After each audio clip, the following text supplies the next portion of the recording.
Welcome to everyone.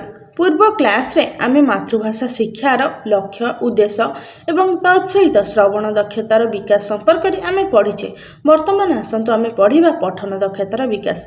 यही class विशेषकर जो प्रवेशिका परीक्षा रही है शिक्षक नियुक्ति परीक्षा रही है जो कि रोचे आमर ओडिया पेडागोजी रोचे से सबू एग्जाम गुड़िक ये क्लास उपयोगी। वर्तमान आसतु आमे पढ़ा पठन दक्षतार विकास। यही क्लास टी आमर जो सीटी एग्जाम रही पिलामानकर डीएलडी कोर्स रही से पिलामानक निमंते ये क्लास टी उपयोगी। वर्तमान आसतु आमे जानिबा पठन दक्षतार विकास अर्थात गोटे पिला पाठ पढ़ाई किभली भाव में योग्य हो पार के उपाय पाठ पढ़ले से भल पढ़ी पार तार पढ़ार दक्षता वृद्धि पाइब। तो विद्यालय शिक्षार एवं परवर्ती साधारण जीवन में पठनर गुरुत्व रही। आज छोट पिलाटी काली निजर ज्ञान को संगठित करने आहरी बड़ बड़ बही पत्र पत्रिका संवादपत्र पढ़ा पाइब।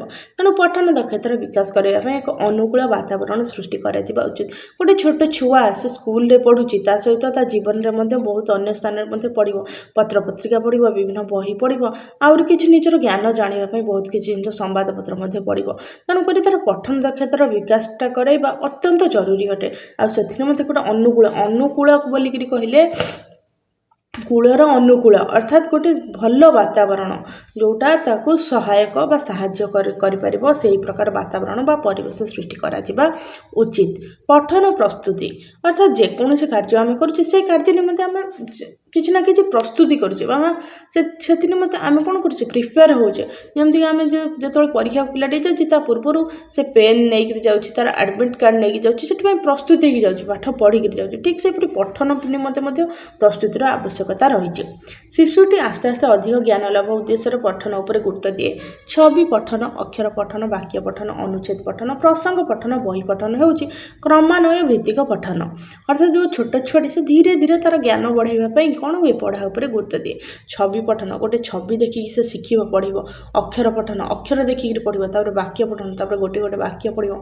अनुच्छेद पठन गोटे गोटे अनुच्छेद पढ़ो प्रसंग गोटे विषय वस्तु पढ़ो। और बही पठन बही होउची प्रथम छवि देखी पढ़ो अक्षर देखी पढ़ो गोटे वाक्य पढ़ो तार गोटे अनुच्छेद पढ़ो गोटे प्रसंग पढ़ो से बही पढ़ो। ये क्रमान्वय भित्तिक पठन अर्थात क्रम अनुसार यापर यहाँ से पढ़ी पढ़ी जीव। तेणु पठन शिक्षार विकास विषय गुड़िक प्रति सतर्कता अवलंबन करा उचित। तेणुक पठन जानापी योग्यता निमंते तार विकास पठन शिक्षार विकास कि पिला को केते गुड़िए कौन दिग प्रति सतर्कता है आवश्यक और शिक्षक शिक्षयित्री मैंने जाना आवश्यकता रही। देखा से दिग विषय गुड़िक कौन रही पिला को नियमित विद्यालय को आसवाई प्रेरणा प्रदान कर अर्थात पिलाटी सबुदिन जमी स्कूल को आसवा दरकार कहीं पिलाटी सबुदिन स्कूल को आसले तार आग्रह रही सबुदिन किसी नुआ नुआ कथा शिखब जान क्रमान्वय भितर किसी गोटे पाठ पढ़ी शुणी से तार कंटिन्यूटी रही शिखा को आग्रह प्रकाश कर। तेणुक पिलाटी सबुदिन स्कूल आसवाई प्रेरणा देवा आवश्यक। समस्त स्नेह और स्वीकृति लाभ करने क्षेत्र प्रस्तुत कर अर्थात पिलाटी जमी समस्त स्नेह श्रद्धा पाइपर तो से कौन क्षेत्र अर्थात परिवेश सृष्टि करवा। पिलार दोष भिन्नक्षम पिला समस्या को चिन्हटीकरण अर्थात पिलाटर कौन दोष रोचे पिलाटी कौन भूल कर कौन जापारे ता सहित जो भिन्नक्षम पिला रही जो मान कौन दृष्टिबाधित कि श्रवण बाधित कि शरीर कौन अंग प्रत्यंग असुस्थ अच्छी तो से पिला समस्या को चिन्हट कर कहीं समस्याटा जानले आम जापर पिलाटी शिखिबार तार केउठी असुविधा सृष्टि होची। धीरगामी पिला स्वतंत्र व्यवस्था अर्थात जो पिला से आईक्यू टी कम थाए कि कौन फिजिकल डिजाबिलिटी थाए तो से कौन साधारण पिला शिखा धीर होता तेणुक से स्वतंत्र व्यवस्था करने को पड़ो। मौखिक कार्य उपर अधिक गुरुत्व अर्थात मौखिक कथबार्ता उपर जो कार्य रही है अधिक गुरुत्व जमी पढ़ा दलगत भाव में पढ़ा पचरा पचरी हाँ यही सब जिन गुरुत्व देते पिलाटी कौन पठन प्रति तार आग्रह वृद्धि पाइब और पठन दक्षतार विकास हम।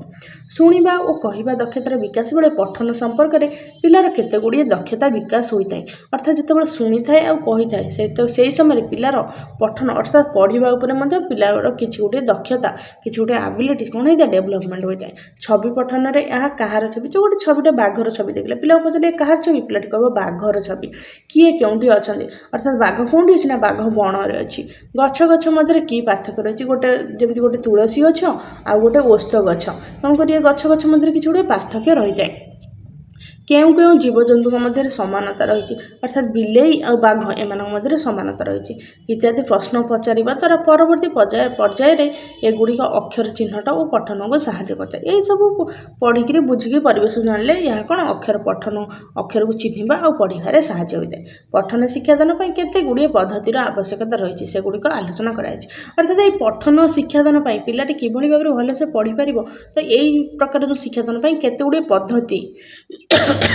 ପଦ୍ଧତି କହିଲେ ଆମେ କାହାକୁ ବୁଝୁଛେ, ଯେମିତି ଗୋଟେ ଉଦାହରଣ ଦେଉଛି, ଆମେ ଗୋଟେ ଡାଲିଟିଏ କରୁଛେ, ଡାଲି ରୋଷେଇ କରୁଛେ, ଡାଲିକୁ ଆମେ ଚୁଲିରେ ଜାଳ ଜାଳିକିରି ସିଝାଉଛେ, ହାଣ୍ଡିରେ ସିଝାଉଛେ, ତ ସେଇ ଡାଲିକୁ କ'ଣ ଆମେ ପ୍ରେସର କୁକରରେ ମଧ୍ୟ ବସେଇକିରି ସିଝାଉଛେ। ତେଣୁକରି ପ୍ରେସର କୁକରରେ ବସାଇବା ତା ସହିତ କଡ଼େଇରେ ବସେଇକିରି ସିଝାଇବା, ଦୁଇଟି କ'ଣ ଗୋଟେ ପଦ୍ଧତି। ଠିକ୍ ସେହିପରି ପଠନ ଜାଣିବା ପାଇଁ ପଠନରେ କ'ଣ ଦକ୍ଷତା ବିକାଶ ପାଇବା ପାଇଁକି ପିଲାଗୁଡ଼ିକ କେତେ ଗୁଡ଼ିଏ ପଦ୍ଧତିର ଆବଶ୍ୟକତା ରହିଛି। ପ୍ରଥମଟି ରହିଛି ଦେଖନ୍ତୁ ବର୍ଣ୍ଣାନୁକ୍ରମିକ ପଦ୍ଧତି, ଅର୍ଥାତ୍ ବର୍ଣ୍ଣାନୁକ୍ରମିକ ବର୍ଣ୍ଣ ଅନୁସାରେ ଗୋଟେ ପଦ୍ଧତି ଥାଏ। ଏଇଟା କ'ଣ ଜାଣିବା, ଏହି ପ୍ରଣାଳୀ ଅନୁସାରେ ବର୍ଣ୍ଣମାଳାର ଅକ୍ଷର ଗୁଡ଼ିକ କ୍ରମ ଅନୁସାରେ ପଢ଼ିବା ପାଇଁ ଶିକ୍ଷା ଦିଆଯାଏ। ଅର୍ଥାତ୍ ବର୍ଣ୍ଣମାଳାର ଯେଉଁ ଅକ୍ଷର ପ୍ରଥମେ ଅ, ତାପରେ ଆ, ତାପରେ ହର୍ଷେଇ ଦୀର୍ଘ କ୍ରମ ଅନୁସାରେ ଅ ପରେ ଆ ଆସିବ, ତାପରେ ହର୍ଷେଇ ଦୀର୍ଘ ଆସିବ, ପ୍ରଥମେ ସ୍ୱରବର୍ଣ୍ଣ ଆସିବ, ବ୍ୟଞ୍ଜନ ବର୍ଣ୍ଣ ଆସିବ, ତାପରେ ବିସର୍ଗ ବର୍ଣ୍ଣ ଆସିବ। ଏହିଭଳି ଭାବରେ ପିଲାମାନଙ୍କୁ ଅ, ଆ, ଇ ଦୀର୍ଘ କ୍ରମ ରକ୍ଷା କରି ପଢ଼ିବାକୁ ଦିଆଯାଇଥାଏ। ଏହାଦ୍ୱାରା ପିଲାମାନେ ବର୍ଣ୍ଣମାଳା ଅନ୍ତର୍ଗତ ଅକ୍ଷର ଗୁଡ଼ିକୁ କ୍ରମ ଅନୁସାରେ ଶିଖନ୍ତି। ମାତ୍ର ପଠନ ପାଇଁ ଏହି ପଦ୍ଧତି ଉପଯୁକ୍ତ ବିବେଚିତ ହୁଏ ନାହିଁ, କିନ୍ତୁ ଏହି ଯେଉଁ ପଦ୍ଧତି ଅନୁସାରେ ପିଲାମାନେ ଅକ୍ଷର ଗୁଡ଼ିକ କ୍ରମ ଅନୁସାରେ ଶିଖିବେ, କିନ୍ତୁ ପଢ଼ିବା ପାଇଁ ଏ ପଦ୍ଧତିଟା ଉପଯୁକ୍ତ ନୁହେଁ। ଏ ପଦ୍ଧତିରେ ଅକ୍ଷର ଚିହ୍ନିବା ପାଇଁ, ଉଚ୍ଚାରଣ କରିବା ପାଇଁ, କାହିଁକିନା ଗୋଟେ ଯଦି ଶବ୍ଦଟି ଲେଖାଯିବ ଅଟୋ ଲେଖାଯିବ କିମ୍ବା ଅଟୋ, ଆମର ଯେଉଁ ଅଟୋ ଗାଡ଼ି, କିମ୍ବା ଲେଖାଯିବ କ'ଣ ଓଟ ଲେଖାଯିବ, ଓ ଉପରେ କ'ଣ ଟ ଅଛି, ନାହିଁ ଟ ନାହିଁ, କିନ୍ତୁ ଓ ଆଉ ଟ ଦୁଇଟା ମିଶିଲେ ଗୋଟେ ଶବ୍ଦ ହେଉଛି, ଗୋଟେ ଅର୍ଥ ପ୍ରକାଶ ପାଉଛି। କିନ୍ତୁ ଏଠି ପିଲାଟା ଚିହ୍ନି ପାରିଥିବ ଯେ ଓଟା ଗୋଟିଏ ଶବ୍ଦ ଆଉ ଟଟା ଗୋଟିଏ ଶବ୍ଦ, ତ ଏହି ବର୍ଣ୍ଣକ୍ରମ ଅନୁସାରେ ଏଇଟା ଚିହ୍ନିବ, କିନ୍ତୁ ପଠନ ପାଇଁ ଏହା ଉପଯୁକ୍ତ ନୁହେଁ। ପଢ଼ିବାଟା ଅର୍ଥହୀନ ନିରସ ବୋଧ ହୋଇଥାଏ। ତ ଏହି ପଦ୍ଧତିରେ ପିଲା ପଢ଼ିଲେ ତାକୁ ଅର୍ଥହୀନ ଆଉ ନିରସ ଅର୍ଥାତ୍ ଭଲ ଲାଗେନି, କିନ୍ତୁ କାହିଁକିନା ଏଥିରୁ କିଛି ଅର୍ଥ ପ୍ରକାଶ ସେତେ ପାଇନଥାଏ, କିନ୍ତୁ ଏଥିରେ ଅକ୍ଷର ଆଉ ବର୍ଣ୍ଣ ଚିହ୍ନିଥାଏ। ଶବ୍ଦ କ୍ରମିକ ପଦ୍ଧତି, ଅର୍ଥାତ୍ ଶବ୍ଦ ଅନୁସାରେ ପଢ଼ିବ ପିଲାଟି। ଏହି ପ୍ରଣାଳୀରେ ଅକ୍ଷର ବଦଳରେ ଶବ୍ଦ ପଠନ ଉପରେ ଗୁରୁତ୍ୱ ଦିଆଯାଇଥାଏ। ଗୋଟିକିଆ ଅକ୍ଷର ପିଲାମାନଙ୍କ ପାଇଁ ଅର୍ଥହୀନ ମାତ୍ର ପରିଚିତ ଶବ୍ଦ ପିଲାଙ୍କୁ ଭଲ ଲାଗେ। ଅର୍ଥାତ୍ ଗୋଟିକିଆ ଅକ୍ଷର, ଅର୍ଥାତ୍ ଖାଲି ବ କହିବ କିମ୍ବା ଖାଲି ଗ କହିବ, ପିଲାଟାକୁ ଭଲ ଲାଗିବ, ଭଲ ଲାଗିବନି। କିନ୍ତୁ ଯଦି ବଗ କହିବ, ଗୋଟେ ଶବ୍ଦ ଆସିବ, ବଗ କହିଲେ ଚଢ଼େଇଟାକୁ ସେ ବୁଝିବ, ଜାଣିବ ଏମିତି ଧଳା ଚଢ଼େଇଟେ, ତାର ଲମ୍ବା ଥଣ୍ଟ, ସେ ମାଛ ଖାଏ, ତାକୁ ଆଗ୍ରହ ଆସିବ। ତେଣୁକରି ଏହି ଶବ୍ଦ କ୍ରମିକ ପଦ୍ଧତି ପିଲାଙ୍କୁ ଭଲ ଲାଗେ। ତେଣୁ ପିଲା ଜାଣିଥିବା ଆଉ ତାକୁ ଭଲ ଲାଗୁଥିବା ଶବ୍ଦ ଗୁଡ଼ିକୁ ପଠନ ପାଇଁ ଦେଇ ତହିଁରୁ ଅକ୍ଷର ଚିହ୍ନଟ କରି ପଢ଼ିବା ପାଇଁ କହିଲେ ପଠନ ପ୍ରକ୍ରିୟା ଅଧିକ ଲାଭ ହୋଇଥାଏ। ଅର୍ଥାତ୍ ପିଲା ଏଇ ବଗକୁ ଜାଣିଛି, ଏଠି ବ ଆଉ ଗ ଏମିତି ଲେଖା ଅଛି, ତାକୁ ଚିହ୍ନେଇ ଦିଆଯାଉ, କାହାକୁ କୁହାଯିବ, ବଗ କାହାକୁ କୁହାଯିବ, ସେଇ ବକୁ ଦେଖେଇବ ଆଉ ଗକୁ ଦେଖେଇବ। ତ ଏଇ ପଦ୍ଧତିଟି ତା ପାଇଁ ସୁଖକର ହୋଇଥାଏ ପିଲା ପାଇଁ। ତାପରେ ଆମର ରହିଛି କ'ଣ ଛବି ପ୍ରଣାଳୀ। ଛବି କହିଲେ ଚିତ୍ର ଦେଖିକିରି ପଢ଼ିବ। ଛବି ଶବ୍ଦ କେଉଁଠୁ ଆସିଛି, ଛବି ନା ଯେଉଁଟା ଛପା ହେଇଛି ତାହାକୁ କୁହାଯାଏ ଛବି। ଛପା ଯାଇଥାଏ ବହିରେ, ଯେଉଁଟା ଛପା ହେଇଯାଇଛି ନା ନାହିଁ, ତାକୁ ଛାପି ଦିଆଯାଇଥାଏ, ଏହାର ଗୋଟେ ପ୍ରତିକୃତି, ତାହାକୁ ଗୋଟେ ଛବି କୁହାଯାଏ। ଅର୍ଥାତ୍ ଗୋଟେ ବଗର ଗୋଟେ ଆକୃତି ଭଳିଆ ଗୋଟେ ଛପା ହେଇକିରି ହେଲା ପରିକା ହେଇଛି, ଏହାକୁ କୁହାଯାଏ ଛବି। ଛବି ପ୍ରଣାଳୀ କ'ଣ ଜାଣିବା, ଏହା ଶବ୍ଦଭିତ୍ତିକ ପଦ୍ଧତିର ଅନ୍ୟ ଏକ ରୂପ। ଏହି ଶବ୍ଦଭିତ୍ତିକ ପଦ୍ଧତିର ଆଉ ଗୋଟିଏ ରୂପ। ଏଥିରେ ପ୍ରଥମେ ଚିତ୍ର ପରେ ଶବ୍ଦ ଦିଆଯାଇଥାଏ। ଏଠି ପ୍ରଥମେ ଚିତ୍ର ଆସିଲା, ତାପରେ ଗୋଟେ ଶବ୍ଦ ଆସିଲା। ଏଠି ବଗର ଚିତ୍ର ଆସିଲା, ତାକୁ ଦେଖିକି ଛୁଆଟି କହିଦେବ ବଗ, ତାପରେ ବ ଗ ଲେଖିଦେଇପାରିବ।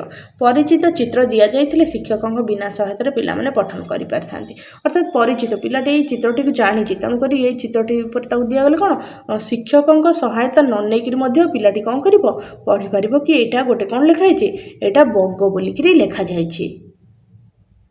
ତାପରେ ଆମର ରହିଛି ବାକ୍ୟ ପଠନ ପ୍ରଣାଳୀ। ଆମେ ଯେଉଁ ପଠନ ପଢ଼ିଲେ, ଏହି ପଠନ ମଧ୍ୟରେ ଗୋଟେ ହେଉଛି ବାକ୍ୟ ପଠନ ପ୍ରଣାଳୀ।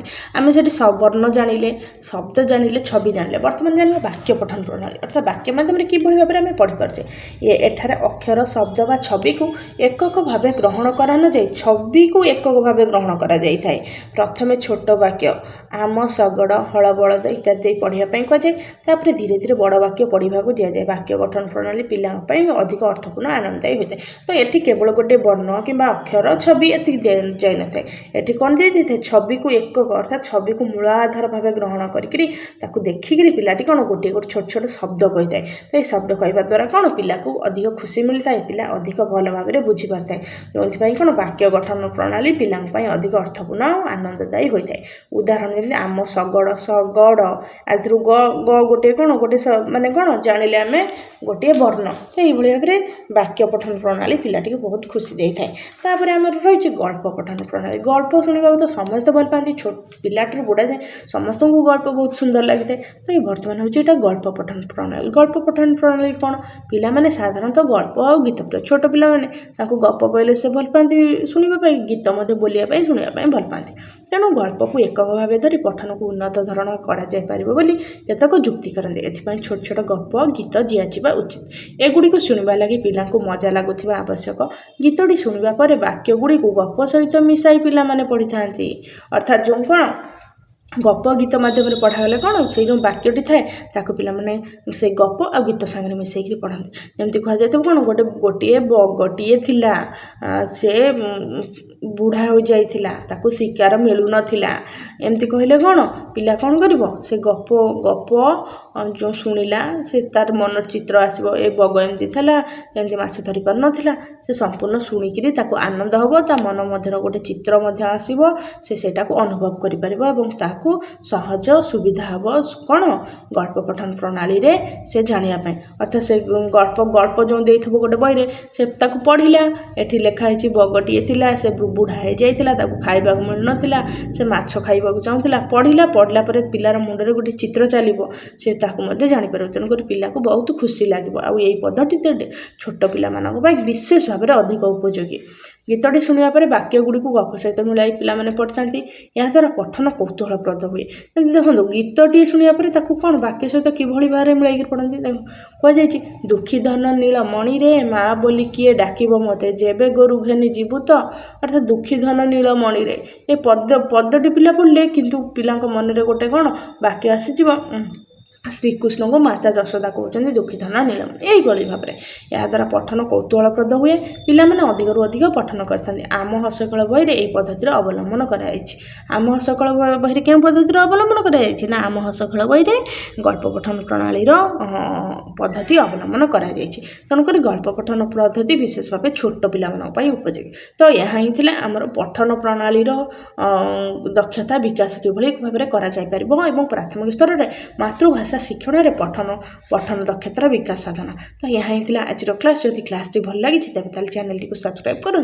एवं जहाँ कौन डाउट रोचे कमेंट मध्यम जनातु एवं नेक्स्ट क्लास रे आमे पढ़ा लिखन दक्षतार विकास पद्धति अर्थात जो चारोटी आमर दक्षता रहा जो रही आमर शुणा कहवा पढ़ा लिखा शुणा कौन लिसनिंग एल कहवा स्पीकिंग एलएस आर एलएस तापरे कौन पढ़ा reading LS R W W कहले राइटिंग एलएस आर डब्ल्यू जो मेथड रही सुक बोले आम जो कहे तो सही पद्धति आम संपूर्ण भाव में जाना जहाँकि मातृभाषा शिक्षण दक्षता विकास निमंते अत्यंत उपयोगी।